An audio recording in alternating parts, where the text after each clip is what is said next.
Happy birthday to you, happy birthday Faizan, happy birthday Faizan. आज मेरे बेटे की बर्थडे है। I love you, I love you. मेरा बेटा खुश है हैं? लो जी, आज माशाल्लाह फैजान साहब की बर्थडे है। तो देखो, हैप्पी बर्थडे फैजान। फैजान लो जी, माशाल्लाह आज फैजान की बर्थडे है। आज फैजान साहब की 11 तारीख है। तो फैजान साहब की जरा ना अज फैजान साहब सानू मिले सन सरगी वेले नाल, बड़े खुश हो के मिले सन, गोचू गोचू करके आते सन, उए करके आए सन दुनिया के फैजान साहब। तो बाकी इंशाल्लाह ताला जी तुसीं आदे होगे कि बर्थडे है जी, पुत्तर नूं विश पे करदे स्कूल जांदे आ। इंशाल्लाह ताला असीं बर्थडे करांगे, अल्लाह खैर कीती। ते दो तीन दिन बाद नूरी दी और हां दी बर्थडे है। तो असीं इंशाल्लाह ताला इन्हां दी बर्थडे इकट्ठी सैलीब्रेशन करांगे इंशाल्लाह ताला। ते 2 दिन बाद ठीक है। तो नूरी और फैजान दिया तको ना, ए तको ए परेशान होकर बह जाती है कि मेरी बर्थडे क्यों नहीं पे आखते बार बार। तो इन्हां दी बर्थडे तो इंशाल्लाह असीं इकट्ठी फिर सैलीब्रेशन करांगे तो फिर तुहानूं दखांगे। अच्छा करो मां सदके, माशाल्लाह माशाल्लाह। देखा मेरा पुत्र अपने आप विश कर रहे माशाल्लाह। तो पहला कल ने वीडियो का आगाज बिस्मिल्लाहिर्रहमानिर्रहीम, अल्लाह के फजल करम और शुक्र के साथ आज का व्लॉग शुरू करते हैं। अल्हम्दुलिल्लाह आज एक नए दिन का आगाज हो चुका है। उम्मीद करता हूँ अल्लाह की रहमत को दोनों हाथों से समेट रहा। अपनी दुआ में मुझे भी याद रखा करें। अगर मैं चैनल को सब्सक्राइब नहीं किया, जल्द से जल्द मैं चैनल को सब्सक्राइब करें, क्योंकि हर आने वाली वीडियो का नोटिफिकेशन आप तक जल्द से जल्द पहुंच सके, आप किसी भी वीडियो से महरूम ना रह सके। बिला ताहीर व्लॉग का आगाज हो चुका है। तो आगाज आज माशाल्लाह साढ़े पुत्र तो है, आज फैजान की बर्थडे है माशाल्लाह। तो इंशाल्लाह असीं कुछ दिनों बाद असीं इकट्ठी बर्थडे मनांगे ना तिन्हां दी, तो फिर तुहानूं दखांगे। ऐसी कोई गल नहीं है इंशाल्लाह, क्योंकि फर्क है 3-4 दिनों का विच। तो असीं इस वास्ते जो है ना इकट्ठी इंशाल्लाह इन्हां दी बर्थडे मनांगे। बाकी तुसीं मेरे पुत्र वास्ते बहुत सारियां दुआवां करो कि अल्लाह पाक इन्हूं उम्र दराजी बिल खैर अता फरमाए, तो हंसता रहे, वसता रहे, शाद रहे, तो आबाद रहे। तो कभी भी जिंदगी च कोई गम टेंशन परेशानी ना आवे। जिस तरह खुश है मुस्कुरा रहे, इसी तरह मुस्कुराता रहे, खुशियां देंदा रहे, खुशियां बांटता रहे। समझ लगी जे। तो लव यू हो गया। बाकी वीडियो के नाल जुड़े रहो। असीं हुण स्कूल छोड़िए, फिर उस तो बाद अज तुहानूं असीं बड़ी ही डिफरेंट चीज़ दिखांगे जिहड़ी असीं लैके आए हैं। अज जिहड़ी असीं देख के ला के पहलां तुहानूं दिखांगे, लावांगे नाल तुहानूं दसांगे लगदी भी है नहीं लगदी के चक्कर है। तो बाकी तुसीं जिहड़ा ना इंतजार करो थोड़ा जिहा। असीं फैजान स्कूल, फैजान चलिए, चलो जी। 2 hours later. लो मेरे संगियो ते बेलियो, मामू पाकिस्तानी ने जी चीज़ तो तुहानूं दसना गो। बेटी भी 1 मिनट वेट करो, आप बैठ के इधर। तो मामू पाकिस्तानी ने जी तुहानूं एक चीज़ दसी सी ना कि सुबह वीडियो के आगाज़ विच कि जो ना मामू पाकिस्तानी के एटम लैके आया। एटम बड़ी बेहतरीन और हेल्थी लैके आया। जान है तो जहान है, वरना कुछ भी नहीं है। तो तुहानूं दसा सी कुछ दिन पहले तुसीं मेरा व्लॉग देखा होगा कि फिल्टर का पानी में चेक करवा के आया सुना कि पानी तुहाडा बेहतरीन VIP ऑथेंटिक है। तो फिल्टर तो अच्छा पानी है, सिर्फ इधर मिट्टी के ज़रात ने। तो ये वास्ते तो कोई बंदोबस्त कर लो। तो जनाब असीं इहदे वास्ते बंदोबस्त करने वास्ते वेट करो इहदे वास्ते असीं बंदोबस्त करने वास्ते ए निक्का जिहा स्मॉल जिहा फिल्टर लै आए हैं। तो कोई VIP फिल्टर है जनाब। ए सारा कुछ इहदे च मौजूद पे है। इनू असीं अटैच करांगे किचन वाली टूटी नाल, ते तुहानूं ला के दसने आ। वेट करो ये देखो क्या लगा। आ जाओ जी, इधर आओ जी, इधर आओ, चलो इत्थे आ जाओ। ए पैप असीं ला देंगे, हूँ देखने आ ये क्या है। ओ या अल्लाह खैर, ए पैप असीं लाने संगियो, तो देखने कि भी ये फिल्टर साड़ा लगता भी है इत्थे या नहीं लगता, क्योंकि ये जगह बड़ी वड्डी है। ओए हो मन तो नहीं लगता बाबा जी, ये फिल्म तो लगता फ्लॉप हो गया सारी। नूरी वेट कर 2 मिनट। जनाब मनु लगता है संगियो तो बेलियो फिल्म हो गई है फ्लॉप। ठहरो हाँ, कोई और भी हाली तो है, मैं शक पैंदा पिया। मैं इसनू दुआ करो ये लग जाए तो फिर तो बड़ा ही फिट काम हो जाना है। पर इसका मूँह है तो रबट वाला बड़ा, पर जरा ना संगियो ठहरो हाँ जी। लो सरकार, मिशन नहीं हो आगे भी है। ओए ओए हो मिशन ये हो गया सरकार के भी वो जो है ना पैप भी नहीं कटन पे होंदा। बिस्मिल्लाह।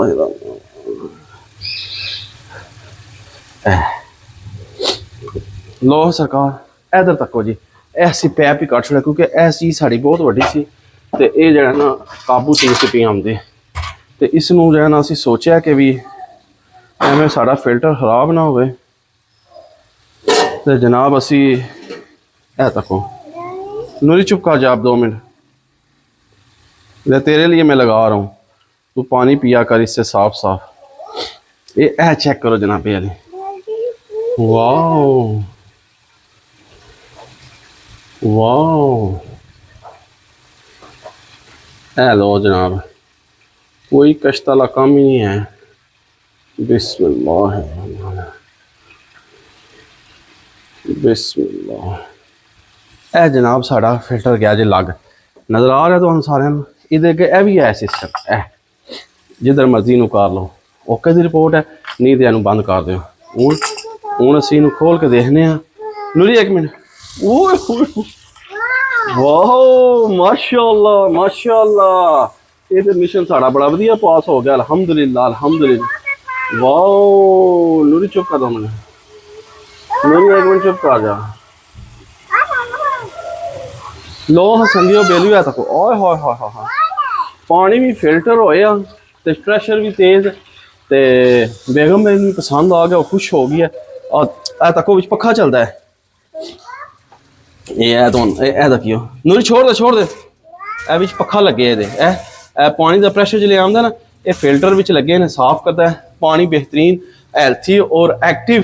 ते जनाब ते उम्मीद करना कि तुहानू मेरी ये वीडियो पसंद आई होगी। ये देखो माशाअल्लाह माशाअल्लाह माशाअल्लाह, VIP ऑथेंटिक तजर्बा कामयाब हो गया साड़ा। VIP तो रोहान साहब है, देखो कितनी कष्ट करके अपनी स्लाइड बाहर कढ़ के ते जनाब रोहान साहब जड़ा ना विजिट कर रहे हैं पानी का ते देख रहे हैं, ते नूरी जड़ी है ना इंजॉयमेंट कर रही है। माशा बहुत मज़े का है, ये तो बहुत मज़े का होगा जी माशाअल्लाह माशाअल्लाह। VIP काम हो गया जनाब, ते मैं ना क्या बात है, मैं तो आता सा कि भी जाए ना मिशन फेल ही होगा, पर टूटी साड़ी बहुत वड्डी है, पर ये मिशन साड़ा पास हो गया जनाबे अली। ये सरकार फिल्टर तुसी भी ना कर टूट जाएगा, बस बंद हो गया ते जनाब फिर मिशन साड़ा पास हो गया, बेहतरीन किस्म का। तक लो इनू तुसी बच्चे ए इस्तेमाल करके नाल ला दो, बिल्कुल बिला शक ना भी खोलो, इंज भी इस्तेमाल कर सकते हो। ठीक है, लंबा ना भी करो इसमें। वाह हाँ, ते जनाब VIP काम हो गया जी, तो माशाअल्लाह बहुत वधिया काम हो गया। जे तुसी सारे कमेंट्स दसो कि तुहानू मेरा फिल्टर पसंद आया या नहीं आया, लाजमी दसो कमेंट्स करके। ते जनाबे अली लव यू हो गया। देख लो मामू पाकिस्तानी इस तरह के नवे नवे तजर्बे करता रहता है, तो आपे भी तजर्बे करता है, तुहानू भी दसदा है कि किसे तो वढ़ के कोई चीज़ नहीं दुनिया के उपर। तो मैं है ना चलो तुहानू भी ना आगाही नाल देंदे रहिए जनाब। तो बाकी जो ना मैनू जरूर कमेंट्स करो तो दसो कि भी तुहानू साडा फिल्टर वाला काम कैसा लगा। लव यू हो गया। तो रोहान साहब परेशान होए कि एक बार मैनू मौका लभे तो मैं अंदर आ जावां, अंदर आके तबाही छा देवां। तो बाकी इंशाअल्लाह ताला हम असीं रेडी होने, रेडी होकर चलने दुकान तो फिर तुहानू मिलने। रोहन रोहन रोहन बाबा जी मस्त होया, पानी भी नवी आइटम कि लग गई है। शुक्र करो जे अंदर नहीं पिया आंदा, नहीं तो इन्हें हाल शायद छिक पट देनी है। तो बाकी लव यू हो गया। 1 hour later. लो मेरे मित्रों तो बेलिया ताकरो दुकान ते मामू पाकिस्तानी पहुंचा जे। मौसम बड़ा अच्छा, वैदर बड़ा बेहतरीन ब्यूटीफुल वैदर होया जे। मामू पाकिस्तानी दुकान ते पहुंचा अंदर इंटर होने तो पहला मैं सोचा क्यों ना आज वीडियो बनावा तो थानू भी दिखावा कि वाकई जेलम शहर के भी ठंड आ गई है, कि जो लोग कहते हैं सर्दी को नहीं, सर्दी आ गई है। थानू दिखाने इसका नमूना भी पहली शहादत भी मसूल करवाने। माशाअल्लाह अस्सलाम वालेकुम डॉक्टर जी। माशाअल्लाह ठंड पै लग गई है, हैं ठंड लग रही है। हाँ भी सर्दी होगी, इसका मतलब ये है राती ते सुबह ठंड हो गई है।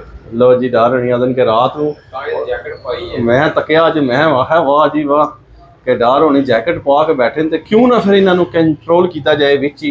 तो जनाब कि तुहानू दस्या जाए कि सर्दी आ गई जे, चेक कर लो डॉक्टर साहब ने पा लिया। तो मैं भी थले पाई जे बनैन, तक लो तुहानू शायद नज़र आती भी हो मामू पाकिस्तानी की है बनैन मैं थले पाई है। तो वाकई ठंड हो गई, सुबह के टाइम ठंड होती है, दिहाड़ी गर्मी हो जाती है। तो मसलन गर्मी उस तरह नहीं होंगी कि पक्खा नहीं उस लाना पैंदा। मैं तकरीबन दुकान से ਸਾਨੂੰ ਪੱਖਾ ਬੰਦ ਕੀਤੇ 10 ਕਿ ਦਿਨ ਹੋ ਗਏ ਨੇ ਹੈ ਪ੍ਰੋਪਰ लास्ट जो बारिश हुई थी उसके बाद ਨਹੀਂ ਵਿੱਚ ਫਿਰ ਚਲਾਉਂਦੇ ਵੀ ਰਹੇ ਆ ਨਾ ਐ ਹੁਣ ਪ੍ਰੋਪਰ ਹਫਤਾ ਹੋ ਗਿਆ ਸੀ ਚਲਾਈ ਹੀ ਨਹੀਂ ਹੈ ਪ੍ਰੋਪਰ 8-10 ਦਿਨ ਹੋ ਗਏ ਸੀ ਪੱਖਾ ਵੀ ਨਹੀਂ ਚਲਾਇਆ ਬਿਲਕੁਲ ਦਾ ਮਤਲਬ ਇਹ ਹੈ ਕਿ ਵੀ ਧੁੱਪ ਵਿੱਚ ਦੁਕਾਨਾਂ 'ਚ ਬਹਿ ਜਾ ਸਕਦਾ ਧੁੱਪ ਵੀ ਤੁਸੀਂ ਬਹਿ ਸਕਦੇ ਹੋ 10-15-20 ਮਿੰਟ ਤੋਂ ਜ਼ਿਆਦਾ ਫਿਰ ਤੁਹਾਡੇ ਕੋਲ ਬਹਿ ਨਹੀਂ ਹੋਣਾ ਪਰ ਅਲਬੱਤਾ ਸਵੇਰ ਔਰ ਸ਼ਾਮ ਦੇ ਟਾਈਮ ਬੜੀ ਠੰਡ ਹੋ ਗਈ ਹੈ ਜ਼ੋਰਾਂ ਦੀ ਠੰਡ ਹੋ ਗਈ ਹੈ ਤੇ ਇਸ ਵਾਸਤੇ ਜਾਣਾ ਐਂ ਬਾਹਰ ਨਿਕਲਣਾ ਸਵੇਰੇ ਮੈਂ ਫਿਜ਼ਾਂ ਨੂੰ ਛੋਣ ਜਾਣਾ ਤੇ ਬੜੀ ਠੰਡ ਲੱਗਦੀ ਹੈ ਬਾਬਾ ਜੀ ਤੇ ਜਿਹੜਾ ਮੈਂ ਬੱਚਿਆਂ ਨੂੰ ਜੈਕਟਾਂ ਸ਼ੈਕਟਾਂ ਪਵਾ ਕੇ ਜਾਣਾ ਤੇ ਪਰ ਫਿਰ ਮੈਂ ਆਇਆ ਤੇ ਮੈਂ ਕਿਹਾ ਵਾਹ ਅੱਜ ਤੇ ਡਾਰ ਹੋਣੀ ਜਿਹੜਾ ਛਾਇਲ ਮਾਸ਼ਾਅੱਲਾ ਤੇ ਜਨਾਬ ਮੈਂ ਕਿਹਾ ਕਿਉਂ ਨਾ ਵੀ ਜਿਹੜਾ ਕਿਉਂ ਨਾ ਮੈਂ ਕਿਹਾ ਡਾਰ ਸਾਹਮਣੇ ਵਿੱਚ ਕੈਚ ਕਰੀਏ ਵੀਡੀਓ ਦੇ ਵਿੱਚ ਲਿਆਈਏ ਮੋਲ ਦਿਖਾਈਏ ਕਿ ਤੱਕੋ ਸੰਗਿਓ ਉਹ ਛੋੜ ਦਿਓ ਉਹ ਕਰਨਾ ਤੇ ਜਿਹਨਾਂ ਤੁਸੀਂ ਜੈਕਟਾਂ ਸ਼ੈਕਟਾਂ ਪਾ ਲਓ ਸਵੈਟਰਾਂ ਕੱਢ पढ़ना होता है तो ठंड होती है भाई की मोसात से ਹਾਂ सुबह 6 बजे निकलना भी होता है ਸਵੇਰ 6 ਵਜੇ या ਡਾਰ ਹੋਣੀ 6 बजे रोड पे सुबह ਤੇ ਉਸ ਵੇਲੇ ਤਾਂ ਬਹੁਤ ਜ਼ਿਆਦਾ ਠੰਡ ਹੁੰਦੀ ਹੈ ਨਾ ਤੇ ਬਾਕੀ ਜਿਹੜਾ ਜੇ ਤੱਕ ਲੋਕੇ ਵੀ ਜਿਹੜਾ ਅਸੀਂ ਵੀ ਆ ਗਏ ਜੇ ਤੇ ਬਾਕੀ ਉਮੀਦ ਕਰਨਾ ਕਿ ਤੁਹਾਨੂੰ ਜਿਹੜਾ ਮੈਂ ਫਿਲਟਰ ਅੱਜ ਘਰ ਲਾਇਆ ਨਾ ਤੁਹਾਨੂੰ ਜ਼ਰੂਰ ਪਸੰਦ ਆਏਗਾ ਤੁਸੀਂ ਆਦੇ ਹੋਗੇ ਵਾਹ ਮਾਮੂ ਪਾਕਿਸਤਾਨੀ ਇੱਕ ਐਸੀ ਹਸਤੀ ਹੈ ਕਿ ਜਿਹੜਾ ਨਵੀਆਂ ਚੀਜ਼ਾਂ ਕੱਢ ਕੇ ਲਿਆਉਂਦਾ ਤੇ ਸਾਨੂੰ ਅਗਾਈ ਦਿੰਦਾ ਹੈ ਤੇ ਜਨਾਬ ਫਿਲਟਰ ਬੜਾ ਬਿਹਤਰੀਨ ਹੈ ਤੇ ਬੜਾ ਬਿਹਤਰੀਨ ਹੈ ਖੂਬਸੂਰਤ ਹੈ ਔਰ ਆਥੈਂਟਿਕ ਵੀ ਹੈ ਔਰ ਦੂਏ ਨੰਬਰ ਤੇ ਜਿਹੜਾ ਨਾ ਉਹਦਾ ਪਾਣੀ ਜਿਹੜਾ ਆਉਂਦਾ ਹੈ ਉਹ ਫਵਾਰੇ ਯਾਰ ਮੈਂ ਨਾ ਕੀ ਬਾਤ ਹੈ केड़ा फिल्टर लांदा जी ਫਿਲਟਰ ਲੈਣ ਦਾ ਜਿਹੜਾ ਟੂਟੀ ਅੱਗੇ ਲੱਗਣਾ ਜਨਾਬ पानी वाला ਪਾਣੀ ਵਾਲਾ ਹੈ पीने वास्ते ਆ कितने दा ਇਹ ਡਾਰ ਜੀ ਨਾ ਪੁੱਛੋ ਕੀਮਤ ਪੁੱਛ ਕੇ ਕੀ ਕੰਮ मैं भी लवाना ना कार है ਓਏ ਹੋਏ सही नहीं है ਹਾਂ लांदा ਇਹ ਤਾਂ ਤੁਸੀਂ ਨੇ ਬੜਾ ਕੁਐਸਚਨ ਕਰ ਛੜਿਆ ਕਿ ਵੀ ਹੈ ਕਿੰਨੇ ਦਾ ਹੈ? ਤੁਹਾਨੂੰ ਪਤਾ ਵੀ ਮੈਂ ਦੱਸਿਆ ਸੀ ਮੈਂ ਵੀ ਲੈ ਕੇ ਆਣਾ ਲੋ ਜੀ ਡਾਰ ਉਹਨਾਂ ਨੇ ਬੜਾ ਕੁਐਸਚਨ ਕੀਤਾ ਕਿ ਆਇਆ ਕਿੰਨੇ ਦਾ ਹੈ? ਇਹ ਤਾਂ ਮੈਂ ਤੁਹਾਨੂੰ ਦੱਸਿਆ ਹੀ ਨਹੀਂ ਸਾਰੀ ਵੀਡੀਓ ਵਿੱਚ ਕਿ ਫਿਲਟਰ ਆਇਆ ਕਿੰਨੇ ਦਾ ਸਮਾਲ ਫਿਲਟਰ ਤੁਸੀਂ ਦੇਖ ਤੇ ਲਿਆ ਹੀ ਹੈ ਨਾ ਫਿਲਟਰ ਹੈ ਖੂਬਸੂਰਤ ਔਰ ਬਿਹਤਰੀਨ और कीमत भी इतनी कि मुनासिब ना होने के बराबर कितने का है दसो हाँ जरा 200 रुपए का है सिर्फ 200 रुपए का मिट्टी रोक रहा है आ मिट्टी रोकदा है ਉਹਨੀ ਨਾ ਮੈਂ ਤਜਰਬਾ ਕਰਨਾ ਸੀ ਨਾ ਤਜਰਬਾ सही है ਉਹ ਪੀਸਾਂ ਦਾ ਪਤਾ ਲੱਗ ਸੀ ਨਾ ਤੇ ਪਰ ਜਿਹੜਾ ਜਨਾ ਬਹੁਤ ਅੱਛੀ ਔਰ ਅਥੈਂਟਿਕ ਚੀਜ਼ ਹੈ ਜਨਾਬ 200 ਰੁਪਏ ਦਾ ਤੇ ਮਿਲੇਗਾ ਕਿਥੋਂ ਇਹ ਤੁਹਾਨੂੰ ਦੱਸ ਹੋਣੇ ਆ ਦੂਰ ਜਾਣ ਦੀ ਜ਼ਰੂਰਤ ਨਹੀਂ ਢੋਕ ਜੁਮਾ ਮਾਸ਼ਾਅੱਲਾ ਇੱਕ ਐਸੀ ਲੋਕੇ ਕਹਿੰਦੇ ਸੋਸਾਇਟੀ ਹੈ ਕਿ ਜਿੱਥੋਂ ਤੁਹਾਨੂੰ ਬਾਹਰ ਜਾਣ ਦੀ ਜ਼ਰੂਰਤ ਨਹੀਂ ਪੈਂਦੀ ਜਨਾਬ ਇੱਥੇ ਹੀ ਤੁਹਾਨੂੰ ਦੁਨੀਆ ਦੀ ਹਰ ਸ਼ੈ ਲੱਭ ਜੇਗੀ ਕੀ ਕਹਿੰਦੇ ਹੋ ਡਾਕਟਰ ਸਾਹਿਬ ਇਹ ਗੱਲ ਹੈ ਜਾਂ ਨਹੀਂ ਹੈ ਤੇ ਇਹ ਸਾਡੇ ਗਲੀ ਦੇ ਕੋਨੇ ਤੇ ਉਹ ਕੀ ਕਹਿੰਦੇ ਜੀ ਕਿ ਅਜ਼ੀਮ ਪਲੰਬਰ ਔਰ ਵਕਾਸ ਪਲੰਬਰ ਤੁਸੀਂ ਜਾਣਦੇ ਹੋ ਕਿ ਉਹਨਾਂ ਨੇ ਸਕਾਰ ਬਿਜਲੀ ਦਾ ਸਮਾਨ ਰੱਖਿਆ ਪਲੰਬਰੀ ਦਾ ਸਮਾਨ ਰੱਖਿਆ ਇਹ ਉਹਨਾਂ ਨੇ ਰਾਤੀ ਮੈਨੂੰ ਦਿੱਤਾ ਵਾ ਤੇ ਉਹਨਾਂ ਜੀ ਇਸਤੇਮਾਲ ਕਰੋ ਚੈੱਕ ਕਰੋ ਬੜੀ ਆਲਾ ਚੀਜ਼ ਹੈ ਮੈਂ ਕਿਹਾ ਚਲੋ ਦੇ ਦਿਓ ਕੀਮਤ ਸਿਰਫ 200 ਰੁਪਇਆ ਤੇ ਜਨਾਬ ਬਿਹਤਰੀਨ ਚੀਜ਼ ਹੈ ਫਿਰ ਉਹ ਮੈਂ ਲਾਇਆ ਤੁਸੀਂ ਸਾਰਾ ਦੇਖ ਲਿਆ ਬਾਕੀ ਉਮੀਦ ਕਰਾਂ ਤੁਹਾਨੂੰ ਵੀਡੀਓ ਪਸੰਦ ਆਈ ਹੋਵੇਗੀ ਵੀਡੀਓ ਪਸੰਦ ਆਏ ਲਾਈਕ ਕਰੋ ਤੇ ਦੋਸਤਾਂ ਫਰੈਂਡਾਂ ਨਾਲ ਜ਼ਿਆਦਾ ਤੋਂ ਜ਼ਿਆਦਾ शेयर करो तो इस व्लॉग में इतनी एंड कर देने ऐसी नेक दुआ के साथ अल्लाह ताला आप सब पर अपना करम फरमाए फजल फरमाए अल्लाह ताला आप सबको दोनों जहां की खुशियां नसीब फरमाए अल्लाह ताला आप सबको हर किस्म के आफात बलियात कर्ज मर्ज से महफूज फरमाए अल्लाह ताला आप सबको अपनी रहमतों के साए में रखे बहुत सारी दुआओं के साथ मुझे अपनी दुआ में याद रखें मिलते हैं किसी नेक्स्ट व्लॉग में तब तक के लिए खुदा हाफिज़ फी अमानिल्लाह लव यू हो गया दुआएं याद रखो ਤੇ ਡਾਰ ਉਹਨਾਂ ਨੂੰ ਸਾਰੀ ਲੋਕੇਸ਼ਨ ਦੱਸ ਛੋੜੀ ਹੈ ਗਲੀ ਦੇ ਕੋਨੇ ਤੇ ਵਕਾਸੇ ਕੋਲ ਤੁਹਾਨੂੰ ਮਿਲੇਗਾ ਫਿਲਟਰ ਬਿਹਤਰੀਨ ਉਹ ਸਿਰਫ 200 ਰੁਪਏ ਦਾ ਟੂਟੀ ਅਗੇ ਲਾ ਦਿਓ ਤੇ ਆਉਂ ਵਿੱਚ ਪੱਖਾ ਚੱਲ ਪਵੇਗਾ ਲਵ ਯੂ ਵਿੱਚ ਪੱਖਾ ਲੱਗੇ ਹਨ ਪੱਖਾ ਚੱਲਦਾ ਬਾਬਾ ਜੀ ਵਾਹ